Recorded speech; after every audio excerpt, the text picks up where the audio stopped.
The rain against the plate glass windows of the Latinite office tower does not fall in clean, distinct drops. It smears into long, distorted streaks of grey, warping the cold neon grids of the city below into a trembling maze of scattered light. Inside, the climate-controlled air carries a faint synthetic hum, the omnipresent respiration of servers, cooling fans, and hidden ventilation shafts that completely isolates us from the wild, unmeasured rhythm of the earth outside. We sit with our shoulders slightly raised, a posture so familiar we no longer even register it as a defense mechanism, while our fingers execute a flawless, rapid dance across mechanical keyboards. Every click is precise, every response is optimized, and every outbound message is carefully calibrated to project an image of absolute competence, authority, and unshakable control. We have spent decades mastering the art of the presentation, refining our public facades until they are as smooth and impenetrable as polished marble. Yet beneath the surface of this hyper-efficient existence, something is beginning to give way. It is not a sudden, dramatic shattering, but rather a slow, silent, microscopic fracturing that occurs in the quiet spaces between our achievements. A faint and unsettling murmur that asks whether the life we have constructed with such immense effort is actually ours to live, or if we have merely built a beautifully decorated cage and mistaken it for a kingdom. We look around at our colleagues, our peers, and our friends, observing the seamless manner in which they navigate the demands of a hyper-connected world, and we silently agree to participate in a collective conspiracy of silence. We look at their curated profiles, their professional accolades, and their relentless drive for self-optimization, and we tell ourselves that everyone else has cracked the code of modern existence. We see them waking up at dawn to squeeze in high-intensity workouts before managing multi-million-dollar budgets, attending mindfulness retreats on long weekends only to return to the corporate arena with even greater velocity. And we wonder why the same routines leave us feeling strangely hollow, as though we are ghosts haunting our own biographies. We have weaponized the very tools of wellness and personal development, turning meditation into a productivity hack and self-care into another metric to be tracked, measured, and maximized. We have convinced ourselves that if we can just optimize our sleep cycles, balance our neurochemistry, and streamline our daily schedules, we will finally earn the right to feel safe, accepted, and fundamentally enough. Yet, no matter how many milestones we cross, the baseline of our internal reality remains stubbornly unchanged. We are still running on a treadmill that moves faster with every step we take, driven by an unspoken, terrifying suspicion that if we ever dare to slow down, the entire elaborate structure of our lives will come crashing down around us. This is the hidden tax of our performative excellence, a structural fatigue that manifests not as a spectacular failure, but as a dull, persistent ache, situated exactly 3 inches beneath the sternum. It is a weight that does not belong to the physical body, yet it dictates how we breathe, how we move, and how we encounter the world. When we sit in traffic or wait for an elevator, we feel an immediate, almost compulsive urge to pull out our phones, to immerse our minds in a fresh torrent of data, notifications, and digital noise, because the alternative, sitting quietly with the unedited texture of our own immediate experience, become utterly intolerable. The silence is no longer a sanctuary, it has become a mirror that reflects an image we are not yet ready to look at. In that brief, unfilled pause between tasks, the momentum of our striving drops away for a split second, and in that gap we catch a glimpse of a profound, existential weariness that cannot be cured by a vacation, a promotion, or a temporary digital detox. It is the exhaustion of an identity that has been sustained entirely through external validation, an identity that must be continuously performed, defended, and rebuilt from scratch every single morning. We have become masters of the external landscape, engineering our environments to provide maximum comfort, predictability, and efficiency. Yet we remain completely illiterate regarding the internal terrain of our own somatic experience. We can analyze market trends, optimize software architecture, and manage complex social dynamics with effortless grace. But we do not know what to do with the sudden, irrational knot of anxiety that tightens in our stomachs during an ordinary afternoon meeting. We do not know how to hold the sudden wave of grief that washes over us when we look out the window at a darkening sky, or the profound sense of isolation that can overtake us even when we are surrounded by a crowd of people who love and admire us. Because our culture offers no meaningful vocabulary for these subtle, non-linear currents of human feeling, we treat them as technical glitches to be bypassed, emotional errors to be overridden by sheer force of will.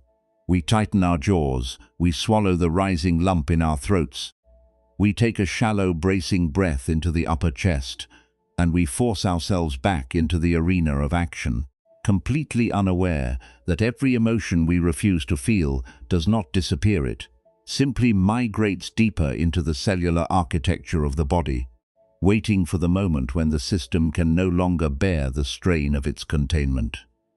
This collective condition is the starting point of our journey together tonight, an entry into the quiet, unvarnished truth of what it means to be alive and human in an age of perpetual acceleration. We are not here to learn a new technique for self-improvement, nor are we here to acquire a more sophisticated set of intellectual concepts to store in the archives of the mind. Instead, we are here to slow the engine down, to allow the dust of our frantic activity to settle, and to begin the delicate, honest work of somatic diagnosis. We must find the courage to step off the stage of our public performances and enter the dimly lit backstage of our private realities, where the masks we wear are laid aside and the raw, unedited truth of our vulnerability can finally be met with an unblinking, compassionate gaze.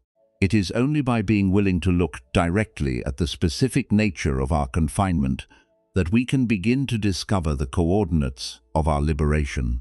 We must move past the abstract theories of happiness and success, and instead learn to listen to the immediate physical language of our suffering, the tight muscles, the restricted breath, the heavy heart. Because these are not signs that we are broken. They are the oldest, most reliable guideposts we possess, pointing us back toward a forgotten path of wholeness that we abandoned long ago in our pursuit of an impossible perfection. As we allow our bodies to settle into the stillness of this room, letting the weight of our bones sink deeply into the support beneath us, we can begin to notice the subtle discrepancy between the world we project and the world we actually inhabit. We can hear the distant, muffled roar of city traffic, a reminder of the relentless machine that demands our participation. But we can also choose to bring our awareness closer to home, right to the boundary of our own skin. We can feel the cool air entering our nostrils and the slightly warmer air leaving our lips, a simple, unadorned biological reality that requires absolutely no effort, no strategy, and no performance to maintain. In this very moment, we do not have to be successful, we do not have to be strong, and we do not have to have anything figured out. We can simply allow ourselves to be as we are, carrying whatever exhaustion, doubt, or unspoken sorrow we have brought with us across the threshold. The rain will continue to fall outside, the city will continue its chaotic dance, and the demands of tomorrow will still be waiting for us when the sun rises. But for the next hour, we are granting ourselves the rare and radical permission to drop the shield, to step out of the armor, and to examine the profound structural cost of trying to hold the world together with an open hand that has forgotten how to receive. To observe this hidden tax in its rawest, most undeniable form, we must turn our attention to an archetype that defines our contemporary era: the individual who functions perfectly while silently coming undone. We might call this collective persona the decorated exile, the high-performing professional, the reliable anchor upon whom an entire ecosystem of family, colleagues and friends depends. From the outside, their life is a masterclass in structural integrity. They arrive early, they leave late, their voice remains perfectly level during high-stakes negotiations, and their household runs with the clockwork precision of a Swiss timepiece. When crisis strikes, they do not weep, they organize. When others falter, they step forward to absorb the impact. They are celebrated by society as the gold standard of resilience, the very definition of what it means to be successful, capable, and emotionally invulnerable. Yet, if we look closer, bypassing the polished glaze of this public presentation, we begin to notice the heavy, invisible armor they are forced to wear every single second of the day, just to keep that immaculate image from shattering into dust. The armor does not announce itself with the clanking of metal, but with the quiet, chronic tightening of the physical body. If we examine our own physical structures during a demanding day, we can trace the precise geography of this defensive fortification. It begins in the masseter muscles of the jaw, where we grind our teeth in our sleep, compressing the bone with a force that speaks of unexpressed anger and unspoken exhaustion. It moves upward into the eyes, where the gaze is perpetually locked in a hard, hyper-vigilant focus, scanning the horizon for the next threat, the next task, the next potential failure. We notice it in the shoulders, which are raised just a fraction of an inch too high, drawn up toward the ears in an instinctive, primitive reflex to protect the vulnerable carotid arteries from a phantom predator. The chest is held rigid, an iron rib cage designed to prevent the heart from expanding too far, restricting our respiration to shallow, rapid gasps that take place exclusively in the upper clavicular region. This shallow breathing keeps our sympathetic nervous system perpetually redlined, flooding our tissues with a slow, continuous drip of cortisol and adrenaline, ensuring that even when we are resting, our biology believes we are fighting for our very survival in an unforgiving wilderness. Beneath this physical armor lies a profound psychological weight, a cold, dense mass situated exactly 3 inches beneath the sternum that acts as the emotional gravity of the high-functioning individual. This is the structural core of the split identity paradox. Imagine a two-way mirror suspended in a dense, low-hanging fog. The outward-facing side of this mirror reflects a brilliant, highly stylized, armor-plated image of total capability to society. It displays a monument of flawless competence, a figure who commands respect and coordinates complex human networks without a single tremor of doubt. But the inward-facing side of that very same glass forces us to stare in absolute secret terror at a diminished, fragmented reflection, a pale, trembling and deeply flawed entity that we believe is our absolute truth. We are trapped between the projection and the reality, operating with the freezing, constant suspicion that we are nothing more than a fraudulent interloper who has somehow tricked the world, and that it is only a matter of time before the fog lifts and the glass shatters. The tragedy of this condition is that our very success becomes our prison. Because we perform so well, no one suspects that we are drowning. When we drop a hint about our exhaustion, people laugh and say that a person as strong as we are will always find a way to get through it. When we confess to feeling empty, they point to our achievements, our beautiful credentials, or our stable relationships as proof that our pain is irrational, ungrateful, or imaginary. We are trapped in a feedback loop where our external perfection invalidates our internal suffering, forcing us to retreat deeper into the isolation of our own minds, hiding our fractures because we believe that showing them would mean the total forfeiture of our worth. The energy required to maintain the outward mirror is exponentially greater than the energy available to sustain our internal life, resulting in a catastrophic energetic bleed that leaves us hollowed out, empty, yet completely incapable of asking for help. The internal dialogue of the split identity is a relentless, exhausting tribunal. It is an unceasing voice that monitors every action, every word, and every fleeting thought, judging it against an impossible standard of absolute perfection. If we feel a moment of fatigue during the day, the voice immediately reprimands us, whispering that we are lazy, that we are slipping, and that our competitors are working while we are resting. If a wave of sadness washes over us for no apparent reason, the voice weaponizes our privileges against us, demanding to know what right we have to be unhappy when so many people in the world have so much less. We become terrified of our own humanity, viewing our ordinary biological needs for rest, space, vulnerability, and grief as dangerous structural defects that must be hidden at all costs. We develop a hyperacute sensitivity to criticism, interpreting the slightest neutral comment or minor professional setback as an existential threat, an indication that the world is about to see through our glass and discover the fraud we believe ourselves to be. We are running on the sheer momentum of fear of being exposed. Fear of letting down the people who depend on us, and fear of what would happen if the fragile boundary between our two selves finally gave way and left us utterly undone. To cope with this agonizing discrepancy between the inner and the outer world, we turn to the modern sacraments of distraction and optimization. We do not turn to avert destructive vices that would ruin our reputation instead. We turn to productive addictions.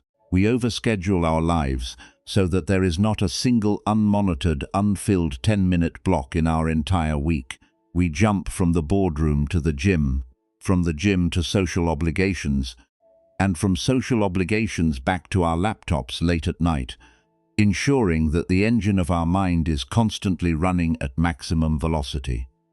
We tell ourselves that this is ambition, that this is the hustle required for greatness.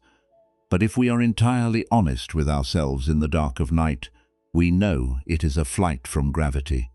We are running as fast as we can because we know that the moment we stand completely still, the momentum of our distraction will drop to zero, and the cold, heavy weight beneath our sternum will catch up with us.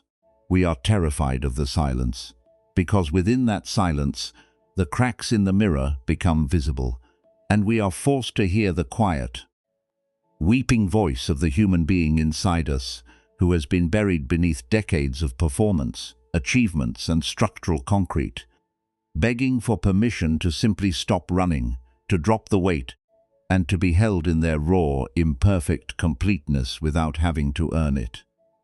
When the structural weight of maintaining this immaculate, double-sided mirror becomes too heavy to bear, the mind does not simply sit with the pain, it immediately manufactures a sophisticated internal counterattack. To understand why this internal erosion feels so devastating, we must look at the psychological mechanism that the historical awakening tradition describes with immense surgical precision. There is a classic psychological diagnostic tool found in the ancient texts, often translated into modern terms as the phenomenon of the two arrows. Imagine you are walking through a dense, mist-shrouded forest, and out of the shadows, a stray arrow flies through the air and strikes you directly in the shoulder. The initial impact is sharp, sudden, and deeply painful. This first arrow represents the raw, unedited reality of human existence. It is the unexpected technical error that slips into an important report, the neutral piece of feedback from a superior, the reality of entering a boardroom where others possess greater experience, or the simple fact that after years of intense striving you wake up one morning and feel completely exhausted. The first arrow is the friction of a changing universe colliding with our desire for permanence. It is a biological and experiential fact of being alive. But then, as we lie on the forest floor holding our bleeding shoulder, a highly unusual thing happens. We do not look for medicine. We do not call out for help. Instead, we look at the arrow, we look at our own wound, and we become filled with a cold, blinding fury. We pick up a second arrow, which we have been carrying in our own quiver all along. We place it against the string of our own bow. We point it directly at our own heart and we release it. This second arrow is our mental reaction to the first arrow. It is the complex, highly damaging narrative that our intellect weaves around our vulnerability. The first arrow caused physical pain, the second arrow creates suffering. The second arrow is the voice of the internal inquisitor that translates a simple human limitation into an absolute verdict of fraudulence, whispering that we do not belong here, that we have tricked everyone around us, and that our entire life is an unstable house of cards about to be scattered by the wind. For those of us trapped within the architecture of the split identity, our lives are a continuous self-inflicted barrage of these second arrows. When the first arrow of natural emotional exhaustion hits us after a long period of overwork, we do not allow ourselves to lie down and rest. Instead, we immediately release the second arrow of self-condemnation. We tell ourselves that our fatigue is a symptom of hidden weakness, a proof of unworthiness, or a sign that we are falling behind our peers. When the first arrow of ordinary uncertainty rolls into our consciousness during a high-stakes transition, we do not treat it as a natural step in the learning process. We immediately compound the agony by judging our anxiety as a moral failure.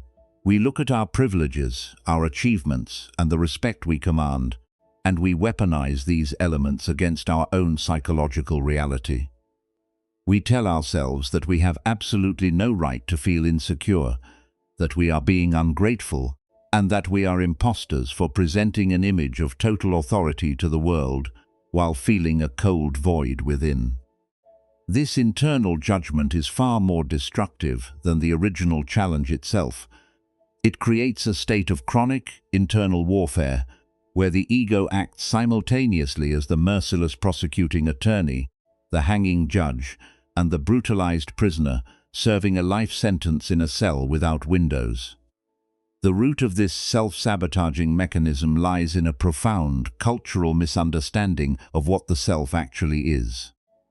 From the moment we enter the educational and economic systems of the modern world, we are taught to view the self as a fixed, unchanging, permanent enterprise that must be continuously optimized, defended, and expanded. We treat our identity like a monument of polished stone that must always stand tall, casting a long shadow of productivity, emotional stability, and intellectual dominance over our environment. We buy into the competitive illusion that we are the sole isolated authors of our own destinies, and that if our internal foundation trembles, if we experience a period of self-doubt, anxiety, or deep disorientation, it is a sign of personal defect, a failure of management that must be corrected through sheer force of will or sophisticated self-help protocols. We believe that we must be the static monument reflected in the outer side of the mirror, permanently exceptional and unshakable. The historical awakening tradition breaks through this exhausting illusion with the radical, liberating truth of impermanence and the non-existence of a fixed, permanent identity. When we examine our inner landscape through the clear, unbiased lens of sustained awareness, we discover that there is no singular, permanent entity called the self that remains stable from moment to moment. Instead, what we call the self is a highly dynamic, ever-shifting river of temporary phenomena. It is an unceasing flow of physical sensations, fleeting thoughts, passing emotional currents, and transient mental states that arise into consciousness, stay for a brief period, and then dissolve back into the emptiness from which they came. To look at your mind and expect it to be permanently confident, permanently motivated, and permanently free of doubt is as absurd as looking at the sky and demanding that it remain in a state of perpetual midday sunshine. A cloudless blue sky is a beautiful reality, but it is not a permanent monument. It must inevitably give way to the grey mist of autumn rains, the dark thunderheads of summer storms, and the deep, silent stillness of a freezing winter night. The weather patterns of the atmosphere are not moral judgments on the sky. The storm does not mean the sky has failed. The winter blizzard does not mean the sky is broken, fraudulent, or ungrateful. The storm is simply the natural, inevitable result of certain atmospheric causes and conditions coming together at a specific point in time. Yet, when the storm of self-doubt or imposter anxiety rolls into our internal sky, we do not treat it as weather. We treat it as an identity. We look at the dark clouds and we say, "I am the fraud." We look at the grey mist of uncertainty and we say, "I do not belong here." We fail to realize that the part of us that is aware of the anxiety, the part of us that can feel the tight contraction in the chest and notice the dry throat, is not itself anxious. The awareness that witnesses the storm is as vast, as spacious, and as unaffected as the sky itself. The sky does not fight the storm to make it disappear, nor does it pretend the storm is not happening. It simply provides the open, boundless space within which the storm can move, transform, and eventually pass away. By dismantling the fiction of the constant, permanently optimized self, we begin to realize that our chronic imposter anxiety is not a sign of individual pathology, but a highly logical, intelligent rebellion of our biology against an unnatural way of living. The body, in its infinite evolutionary wisdom, realizes that the mind is running on a dangerous, unsustainable trajectory of perpetual performance. When we refuse to listen to the gentle whispers of our fatigue, when we ignore the mild tension in our shoulders and the subtle loss of joy in our daily activities, because we are too busy pretending to be a flawless monument, the body has no choice but to turn up the volume of its communication.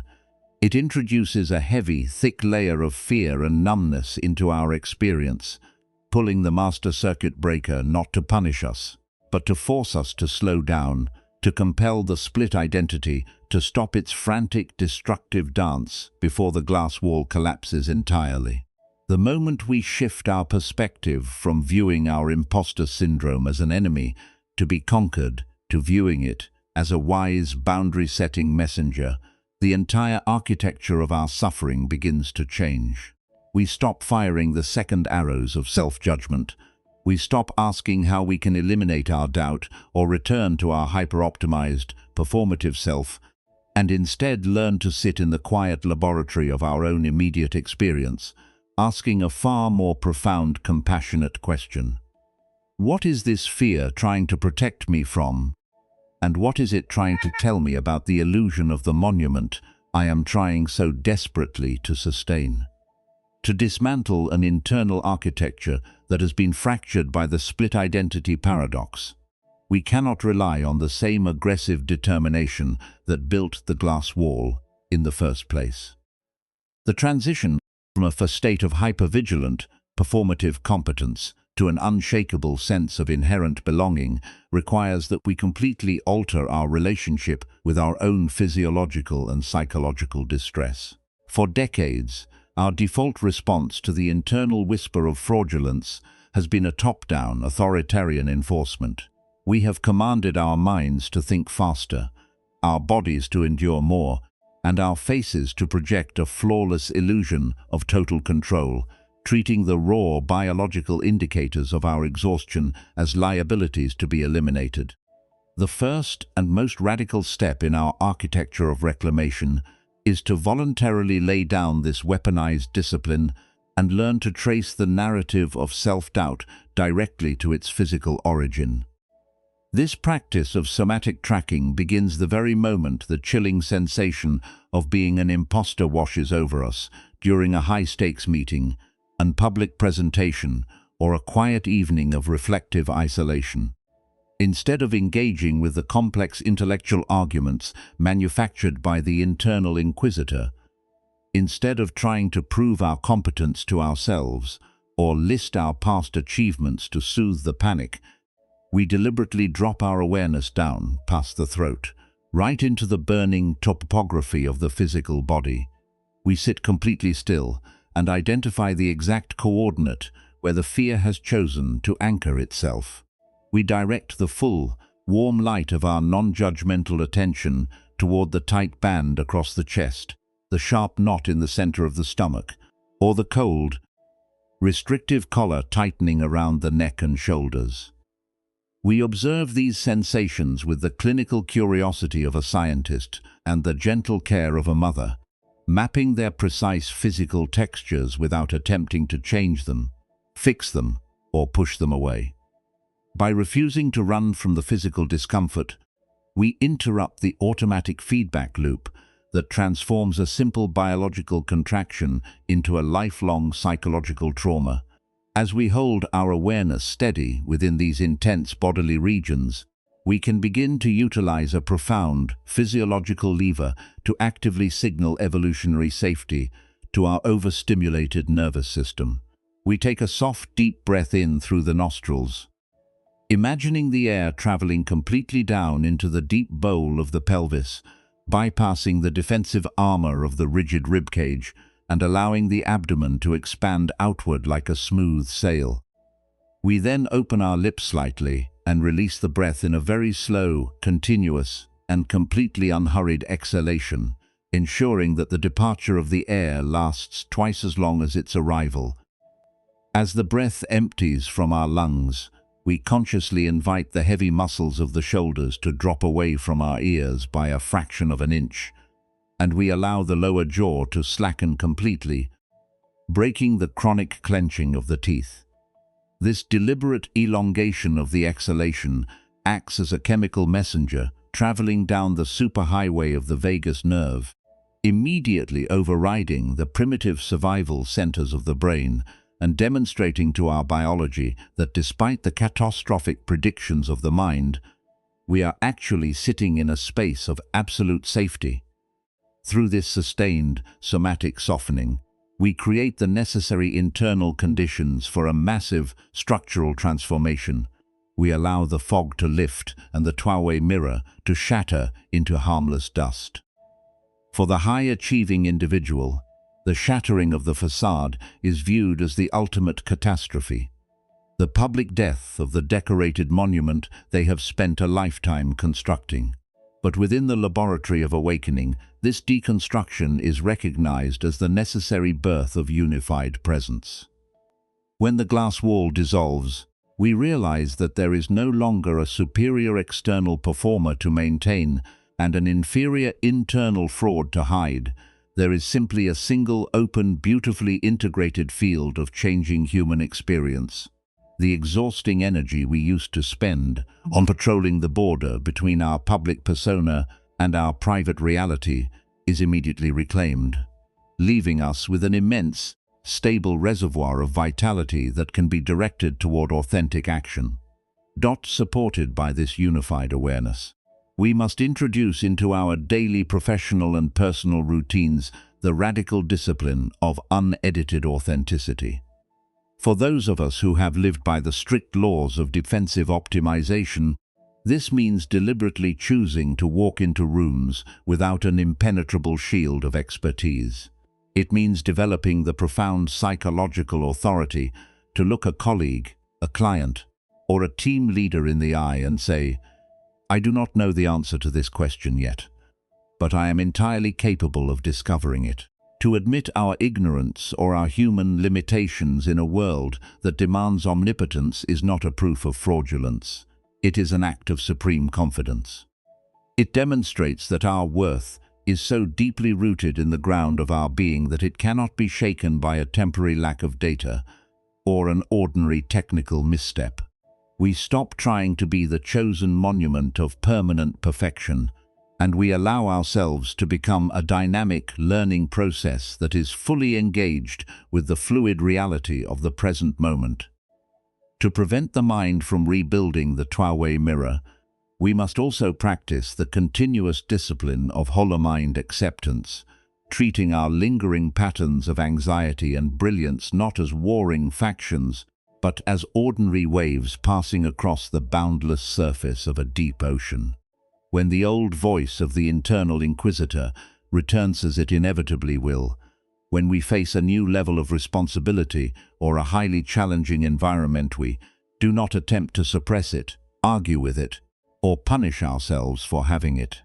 We simply observe its arrival with a spacious, compassionate smile, noting to ourselves, "Ah, the fraud narrative has returned to visit me once again." We listen to its frantic warnings without purchasing its conclusions, allowing the thoughts to vibrate and dissolve within the vast sky of our awareness. We recognize that these anxious mental patterns are merely the residual echoes of a younger, terrified version of ourselves that believed it had to be flawless just to survive in a conditional world.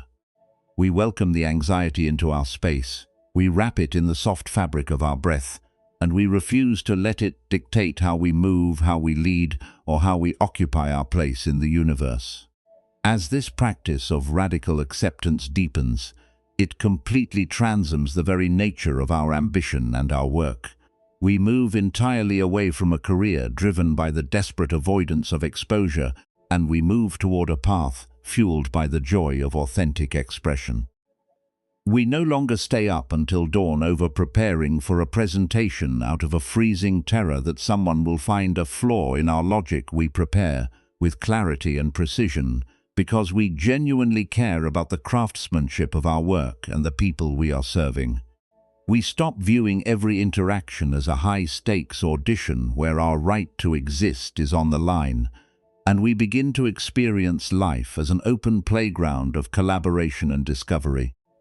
This shift does not make us less effective or less influential. On the contrary, because we are no longer leaking massive amounts of cognitive and emotional energy into the maintenance of a double identity, our focus becomes incredibly sharp, our creativity becomes exceptionally fluid, and our presence carries a profound, unhurried weight that commands respect without needing to demand it. We are finally able to step out of the exhausting theater of performance and rest entirely in the unshakable efficacy of a mind that has returned to its natural state of undivided wholeness.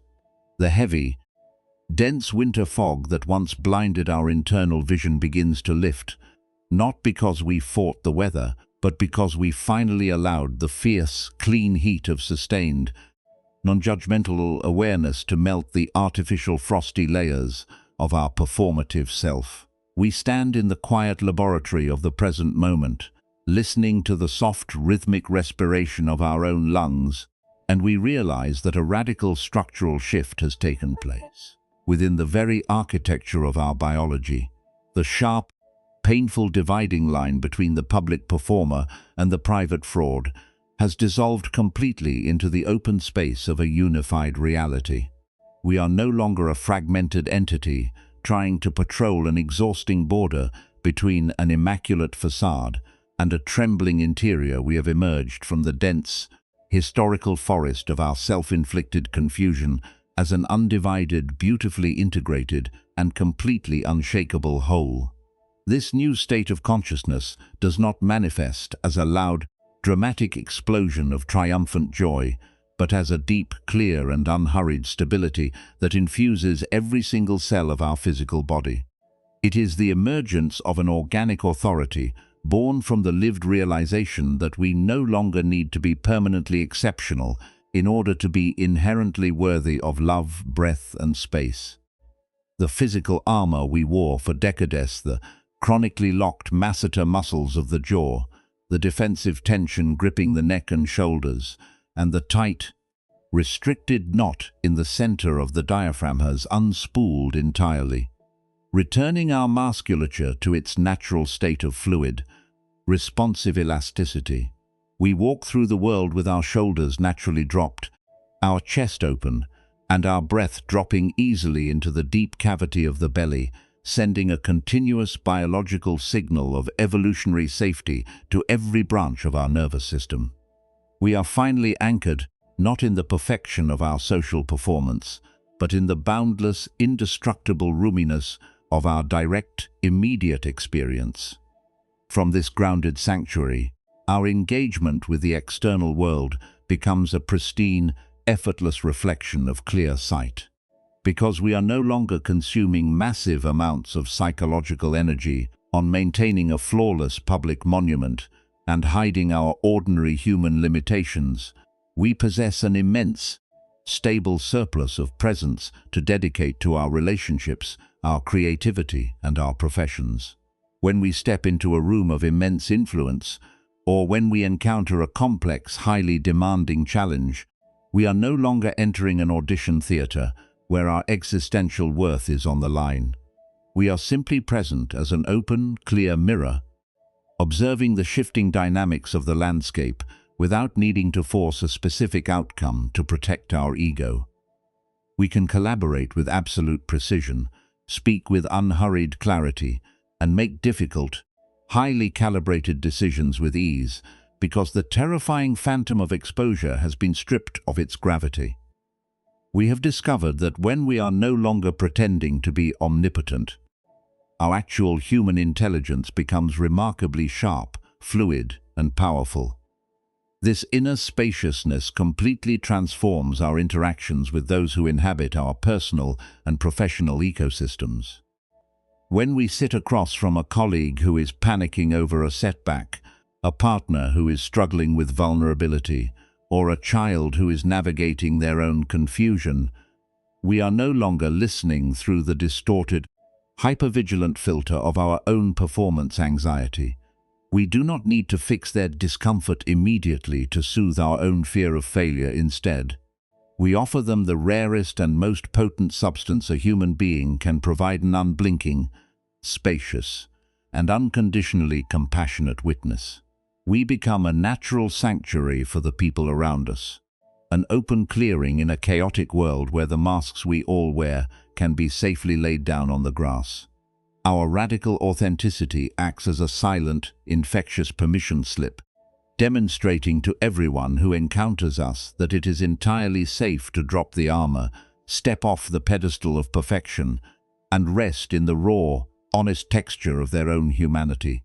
As we stand in the luminous quietude of this transformation, we can hear the clear echoing resonance of the historical teacher's final words, delivered to his companions as the evening shadows lengthened across the earth. You must examine your own nature. You must be your own island. You must be your own refuge. No external validation that can ever complete a structure that was born whole.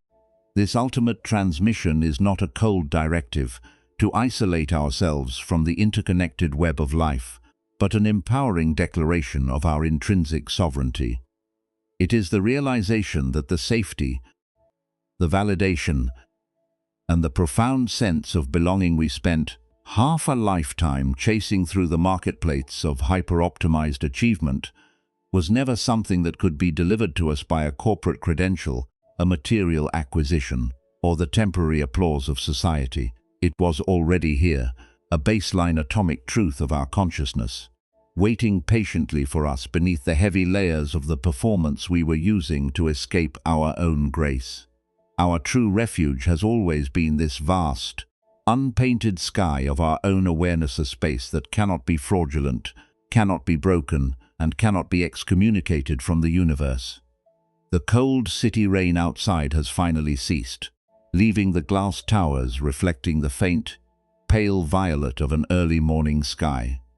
The mechanical keyboards remain still.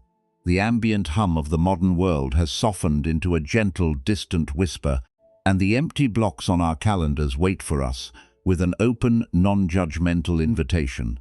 The internal inquisitor has surrendered its weapons. The two-way mirror has dissolved into dust, and the divided self has returned home to its natural, undivided unity.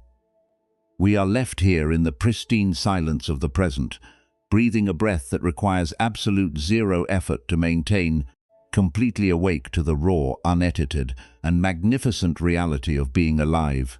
The world will inevitably return with the rising sun, demanding that we step back onto the stage of performative excellence and prove our right to exist through the violence of continuous striving. But as we sit here, fully anchored in the boundless sanctuary of our own skin, knowing that our wholeness was never dependent on the perfection of the mask, a deep and revolutionary question remains to reverberate through the quiet corridors of our remaining days. If you no longer need to perform a monumental self to earn your place in this universe, how deeply will you allow yourself to inhabit the silent, unhurried miracle of who you already are?